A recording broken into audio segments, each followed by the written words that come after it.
And lastly in sport, Nigeria maintains winning streak at Cricket World Cup qualifier. And now the news in detail. The Senate hinted that President Bola Tinubu will likely present the 2025 budget this week. According to the Senate spokesperson Yemi Adaramodu, the Finance Committee will meet with the ministries, departments and agencies today, MDAs. Just last Tuesday, President Tinubu submitted the medium-term expenditure framework and fiscal strategy paper for 2025 to 2027 to both the Senate and the House of Representatives. Hence, the Senate President, Akpabio, then directed the Senate Committee on Finance, National Planning and Economic Affairs to consider MTEF FSP documents and report within 1 week.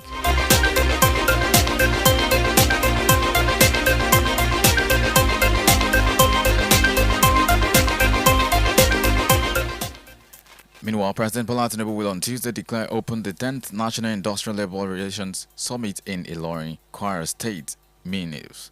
As stated by the Director General of Minus, Comrade Issa Aremu, today, the summit is being organized as part of efforts to set an agenda for industrial harmony in the country. The Minister of State for Labour and Employment, Dr. Nkeruka Onyejocha, and Chairman of the Nigeria's Governors Forum, Governor Abdulrahman Abdulrazak of Kwara State, will serve as hosts at the gathering of stakeholders in the nation's labour relations system.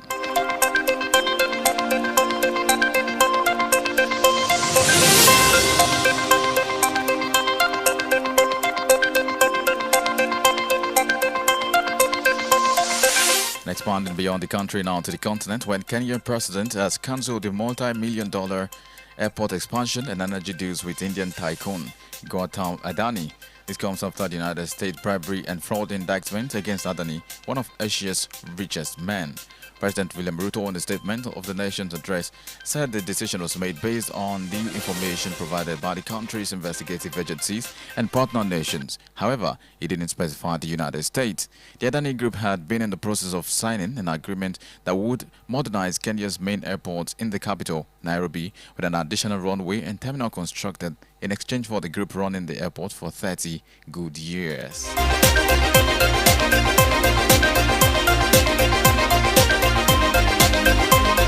And away from the shores of Africa now to the foreign scene.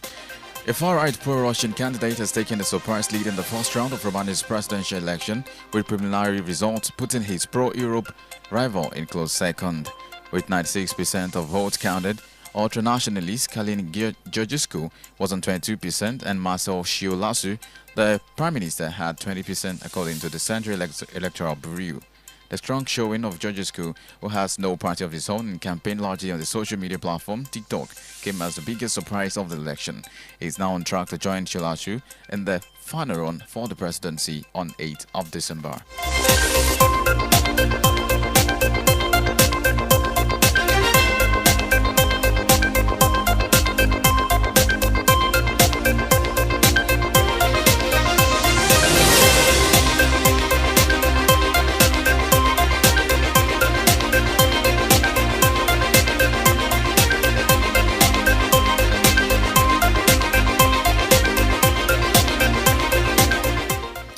To Hezbollah, where Israel's military says around 250 rockets have been fired by Hezbollah across the border from Lebanon. This marks one of the heaviest bombardments of Israel since fighting intensified in September. According to Israel's police, several police were injured and buildings damaged in northern and central Israel. The attacks followed an Israeli airstrike on central Beirut on Saturday, in which the Lebanese health ministry said 29 people were killed. Also on Sunday, Israeli media widely reported that Israel and Lebanon were moving towards a ceasefire to end the fighting with the Iran-backed militia Hezbollah.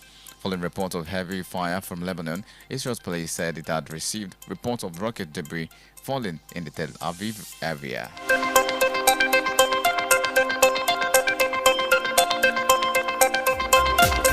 Still on the foreign scene, a cargo plane has crashed near Vilnius airport in Lithuania in the early hours of today. This led to the death of at least one person and the injury of 3 others. According to local authorities, the plane operated for DHL by the Spanish cargo airline Swift Air crashed near a house as it was on its final approach for landing. However, all 12 people have been safely evacuated from a property close to the crash site, according to police. Rescue services also said those who were on flight from Leipzig, Germany, have been accounted for. And if you're just joining us, you're listening to the Word News at noon on Honor 103.5 FM. Kindly follow us on all our social media handles at Honor 103.5 FM. You can also listen live on Radio Garden app at Honor FM Ibadan and Out to Business News. The monthly spending of the federal government on electricity subsidy obligation has reached 1.9 trillion naira in the first 11 months of 2024. This has stated in a new report by the Nigerian Electricity Regulatory Commission (NERC). It also stated that power distribution companies collected a total revenue exceeding the total revenue generation of 1.08 trillion naira in 2023.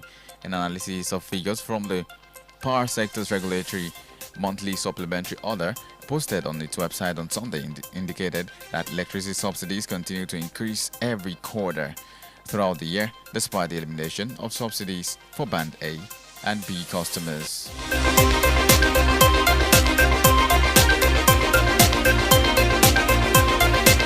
And in entertainment, singer Wizkid's newly released album, Burayo, has broken the record for most single day streams for any album in Spotify Nigeria history.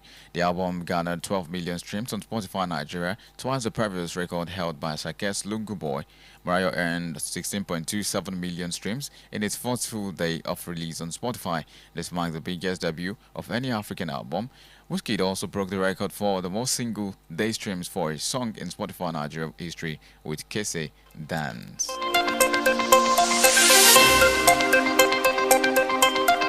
It's still the world news in last week. Focus to some sports stories where the Nigerian male national cricket team yesterday maintained their winning streak at the ongoing International Cricket Council Men's T20 World Cup Sub-Regional Africa Qualifier C with a 264-run victory over Cote d'Ivoire. The win puts the yellow-green atop the event post table with an impressive 9.55 net run rate after 2 matches. The team had defeated St. Helena by 118 in their opening game on Saturday, and captain of the yellow-green, Sylvester Okwe, admitted the team's match plan had gone according to plan, noting that the team was taking each match on its merit, even as he enthused on cutting down on their errors.